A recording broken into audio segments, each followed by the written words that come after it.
All right, fellas, back end of round one. Round two is about to start. I'm leaving this very late in the week, but yeah, finally found some time. I've been flat out, and I've been thinking about a lot. So, like, what trades I want to make. Round one, obviously not a good round. A lot of people, I'd say a lot of people struggled with round one. The Dangerfield thing doesn't help. The Rao thing doesn't help. The Gorn Grundy thing doesn't help. It was not the best way to start the season, but make do. As you can see, there's... Okay, make sure it's... whatever. Oh, yeah, it's Captain CSA. Alright, so this is how I had it. This was a late decision. I decided, Jaden Short, vice captain. He's gonna go off. Yeah, Richmond, whatever. Carlton's not great. They're kind of mid. Didn't work. We'll go through players. Lloyd 98. Just didn't get the seagull stuff. He didn't get the cheapies he usually gets. He got them, but not as much as he usually gets. Nothing really to read into. See it, him having just an average season. It was just an off game. Every player's afforded a couple of them throughout the season. Laird 102, he looked great. His score could have been higher, but I think it was a lot of the points went to Tex that game. So as high as I'd say 110 for that game, but 102, I'll take that. That's fine. Considering what he was doing, he looked good doing it.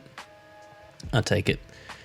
Caleb Daniel spent a lot of time just kind of wandering around the field.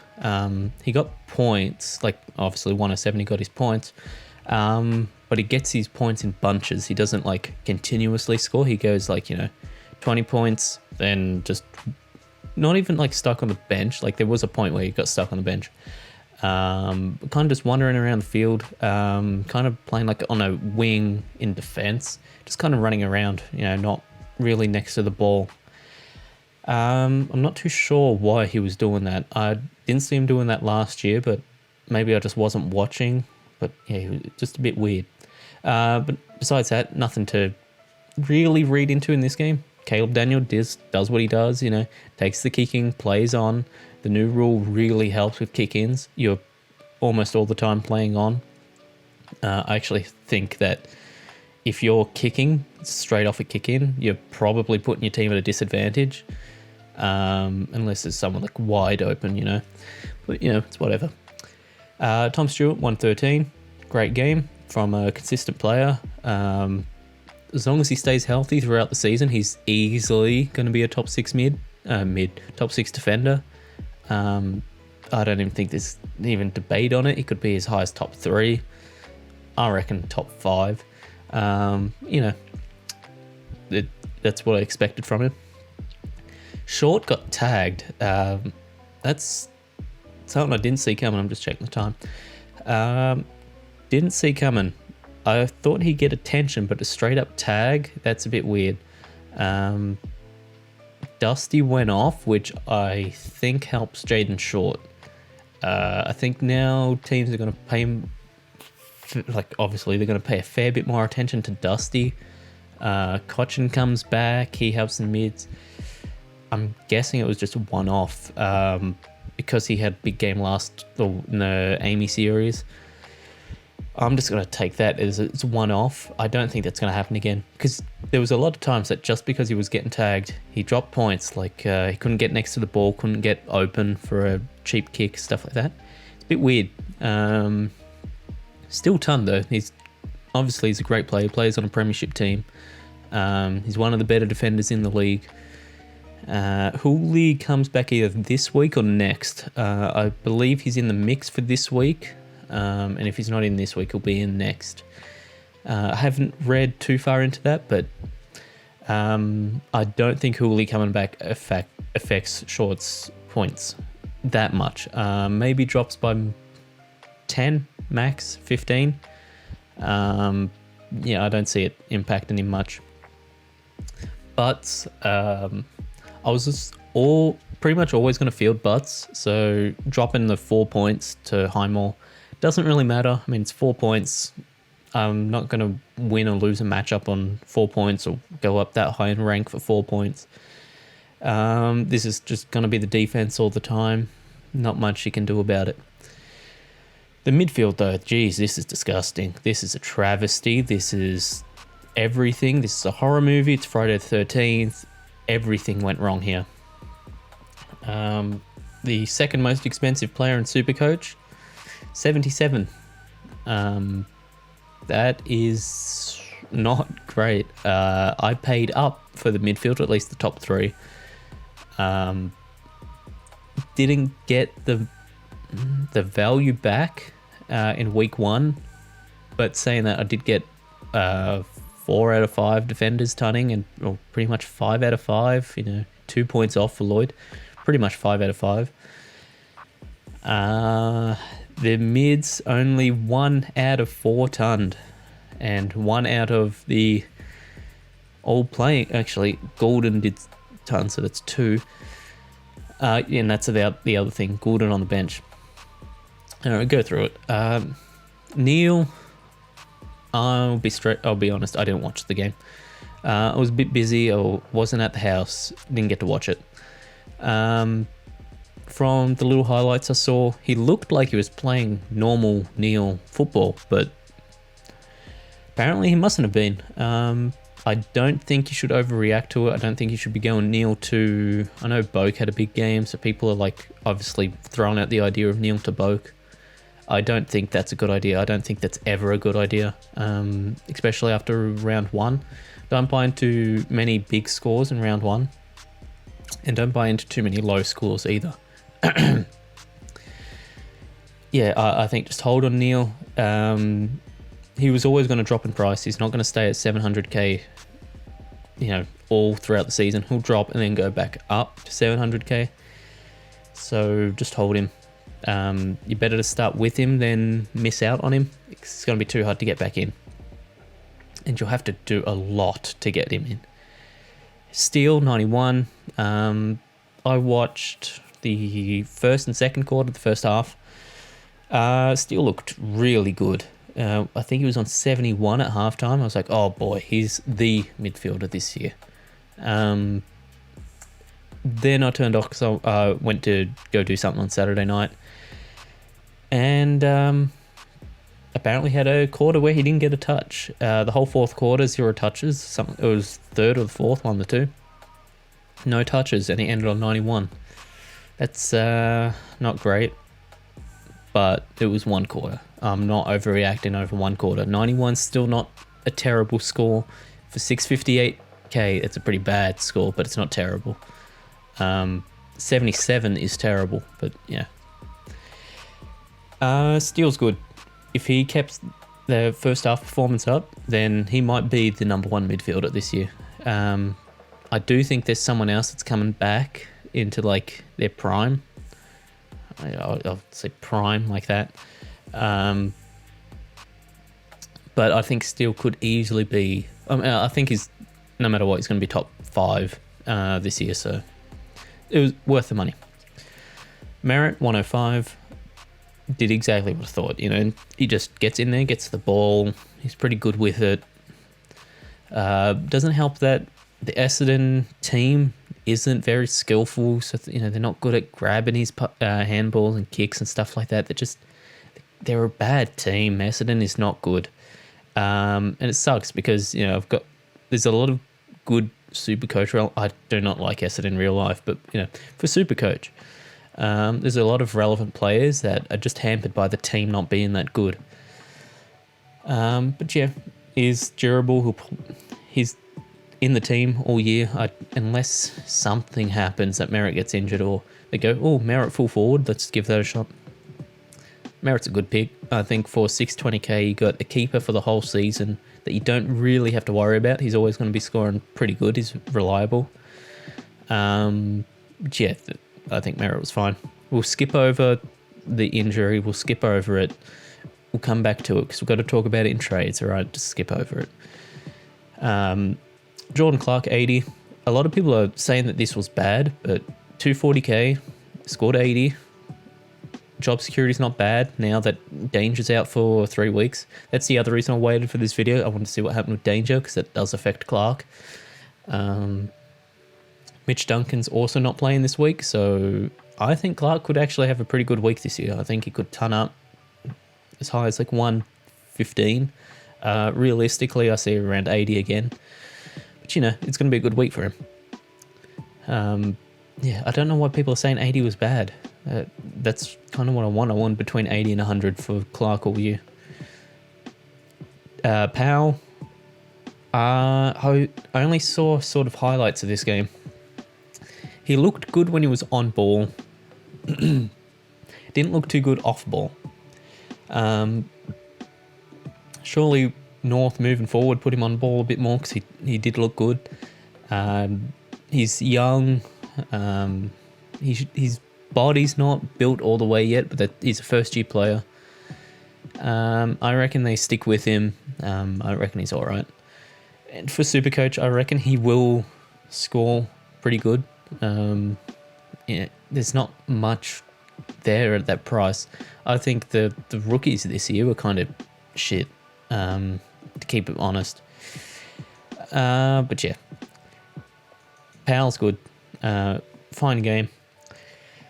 Barry, I thought would score a bit higher. I did watch a fair bit of the match, just because I'd like seeing Geelong lose.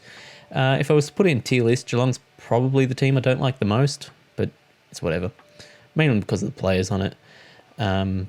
Saying that, I have got 2 Geelong players in the team with the potential. I almost had Danger in the team as well, who's whatever. 59, I thought he could have scored higher. They beat Geelong by a fair bit. I don't know how much you beat a team by. It doesn't translate anything to Supercoach, but yeah, it's whatever. Scott, 56, obviously the wrong fielding choice. Between Barry and Scott, this was like 2 minutes before the Adelaide game started. I put Barry on field for Golden. Obviously not great. Yeah, I don't know why I did it, but I did. And also, I don't know if I ended last video with this team. I did make some changes. Obviously, as you can see, I wish I didn't make those changes. That 60k in the bank would be very helpful right now. But yeah, Golden is probably perma on field the whole season. Right now I'll do for Scott, because I think I'm going to put Scott in the forwards. Not too sure on what I'm doing there yet. McNeil sucked. This is one of the things I did change. I brought in McNeil. I took out Braun, Brune, whatever his name is, from GWS, because GWS midfield. I know he didn't score great. I can't remember his score, but I know he didn't score great. So yeah, sure, I dodged a bullet. He's 157. And if I'm going to take a bad score, take it from a 102k player instead of a 150k player. A 130, whatever the hell he was. Yeah, I wish I went to James Jordan. I had him in, I took him out, and I brought in McNeil. Damn it. But yeah, live and learn, I guess. Because I had Jordan in, then took him out to bring in Dow. Shouldn't have done that. I should not have done that. Because now I'm in a very bad position. Yeah, Gorn, Grundy, don't... I said it for a reason. Just set Gorn and Grundy and forget about it. Do not even look at him. They're vice-captainable and captainable every week. Grundy does not score a good against Steph Martin, historically. And Collingwood are a bad team. And they didn't try. Just, it's going to be fine, all right? He's going to ton most weeks, like almost every week. Just stop. Where's the, Brodie Grundy, there's 2,000, almost 3,000 people trading him out. Don't trade him out. Reverse those trades where you still can. Bring him back.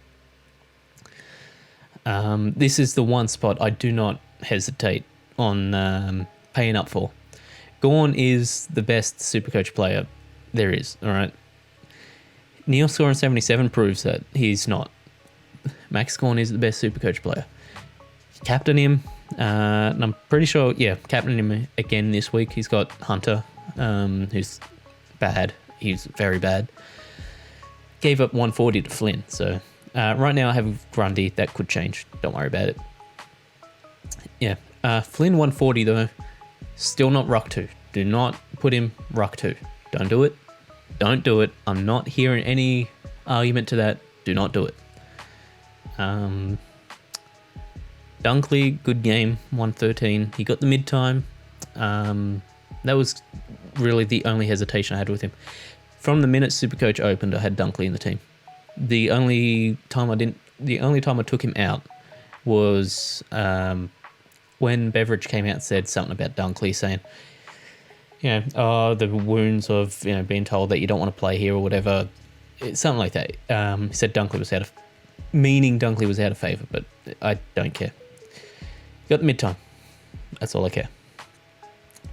Zeeble 113. Couldn't ask for anything better. This forward line is bad. Not much you can do about it. Zeeble should have been in everyone's team.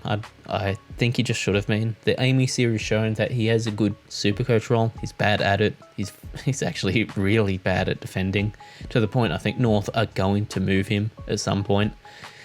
For Supercoach, the role he's in is great. Even if you can make 150k on him, I know it's a waste of a trade to then trade him out, but it's better than nothing. Like, that's literal worst case scenario. I think he stays in his position. I don't think North are good enough to be looking at positional changes because one person's not playing good. I think they're just a bad team. They're pretty much locked in for the wooden spoon. They've probably got 2 years of being the worst team in the league. But then after that, they can build up. They've got a good young core. It's just going to take them time. It'll probably take about 2 years for them to build up. MP 64. Not many people are talking about how mediocre this is. It's not bad. He's 212k. If a rookie did this, he'd be fine. And Ugelhagen was 189.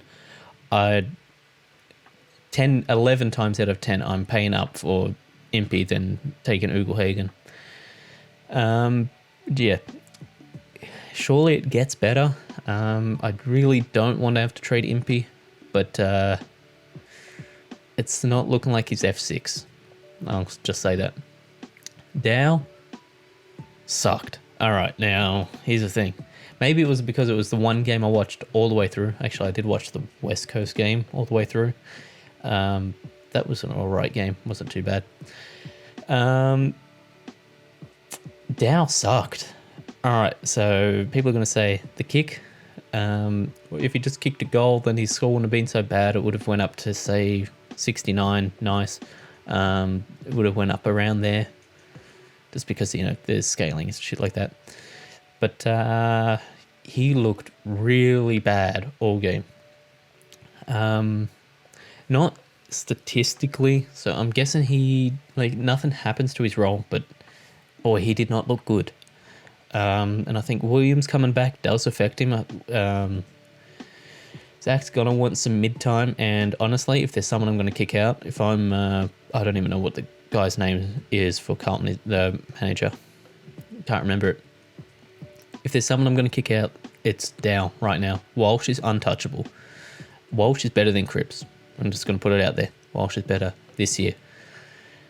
Cripps is still untouchable. He's the second best player at the club by far, by a mile. It goes Walsh and then the slightest gap, then Cripps. And then there's a 10-meter ruler gap between the next person. Williams does come back this week, so I'll have a look, see what that game's like. Might have to trade Dow to Warner. Warner would probably be the choice there. Put 60, 70k in the bank. Campbell, 56. Not great, but, I'll take it. Bergman sucked. Bad. He's getting dropped. He'll be dropped. If not this week, next week he'll be dropped. He won't be staying in Port, the best 22. Should have had Rowan Field. I just should have. I had a feeling as well, like people were saying like, oh, Rowe's a small forward, he's not going to score well. I just, when you have that gut feeling of someone's going to score well, I had it. I should have put him on field and put Bergman on. Shouldn't have done it. Brockman sucked. These Hawks rookies aren't good. Kosicki's a tall forward, or is he tall? I don't know. I can't remember if I'm remembering the right person, but he's a forward that all of his points come from the goals he kicks, and Hawthorn aren't going to be kicking many goals. Downey didn't play because he was the injury sub. That could change. I don't know if anyone got hurt or if anyone's like leaving the side. He should play. I think he was better in the Amy game than Brockman was. So. Yeah. But yeah, the Rao thing. Right now, I'm in between two thoughts. Trade him this week or hold him and trade him next week. Obviously, holding him for a week, holding him on the bench isn't great for rank, but I think I could build it back up. For what I'd lose, I think Clark's going to be all right this week. I think he could make up for the one less premium. There's not anyone here that I really like. If I go sort by to 500k, forward, mid for 500k. Bailey Smith is the common option according to the stats. Chera would probably be my option. He played all right. The first he had something around the lines of 6 touches in the first 2 minutes or 3 minutes, something like that. I was like, whoa, okay, it's time for him to actually have a good season. Then he went missing, so I don't know. Pass. Davies Uni, LDU, looked good, but there's a lot of people missing in the North midfield, so I don't know if that affects him. I'd say he has the priority there because he's young and he is talented, but North is crazy right now. Taranto's I said Bailey Smith was the most popular. I know Taranto is the most popular. I know he is. Everyone is saying round to Taranto. I'm not doing it. I'm not doing it. I'm not having a GWS midfielder that's name's not Josh Kelly or a consistent Canelio. They're the only two I'm looking at. Besides that, there is no one here I like. Simpkin didn't play good. Heppel, no. Phillips I was looking at as an extra forward, but he's a wing. Wings are inconsistent in Supercoach. Drew probably won't keep that spot that he had for long, and he only scored 83. Getting down here, Angus Brayshaw's not good. Caldwell, you're probably dropping too far in price. That you're not getting a premium in return.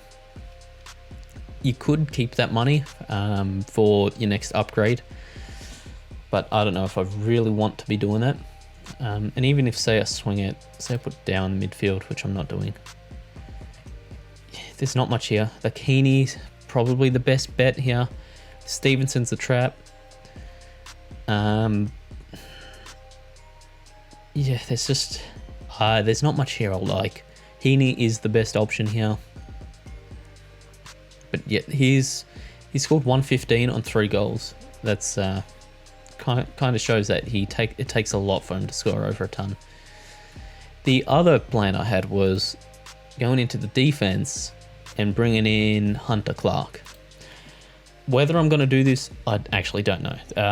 I'm going to probably not. I'm probably going to hold Rao. Not the smartest thing, but I'll play for league more anyway. I think ranking's too volatile. That one bad week and then you're out of it. One good week and you're back in it. It's kind of weird. Plus, you get the banter of leagues. That's why I like it. Hunter Clark played good on the weekend. Asked around a couple of people. They all said, he's a good value pick for 30k. Question is he a top 10 defender? Let me just have a look at defenders real quick. Alright, would I take him over Mills? Yes and no. I don't think Mills is proven yet. But if he keeps up 150, he's the best player in Supercoach. But if he keeps up, say, a 110 average, I would say Mills is one of the better players. I just sort by highest price, it's easier. All right, so Lloyd's number 1. Whitfield's number 2. Sicily, when healthy, is 3, but he's not healthy, so I'm not going to count it. Say for the sake of this, let's say Ryan's 3, Laird 4, Stewart 5, Daniel 6, probably underrating Daniel a fair bit. Then you got Ridley, then you got Stephen May looked really good, but I just can't afford him. That's 7. If I had the 7K, this wouldn't be a discussion. Stephen May comes in. Yeah, I don't think Clark is a top 10 player, a top 10 defender, which is not great, honestly. That's why I'm not sure what I could do. So here's the plan. If I wait a week and Dow sucks, I do this. And 700k, bring in, who do I say? Warner, right? Then do it. Warner, where is he? Chad Warner. And then 550k in defense. That's a lot of money. Can't exactly go to Ryan, but Ridley I take, even in midfield. There's a couple of people here I take at 550. This is kind of going longer. Yeah, 26 minutes. Dusty I'd take. Walsh I'd take. Cripps, not yet, but possibly. Tim Kelly, not yet, but possibly. McGrath, possibly. There's a couple, like 550 I'm happy with. But I can't find anyone for now. This is probably a trade I'll do off stream, because I have to actually look at who I want. Probably going to be Hunter Clark, so if you see him in the team, don't be too surprised. It might be Chera, might be. But yeah, that's it for this week. Price changes shouldn't come in this week. They should come in next week, which is why I'm fine with holding Raul. Yeah. Not much else to talk about. No matchups or anything for a week. I'll see you next week. Tasty out.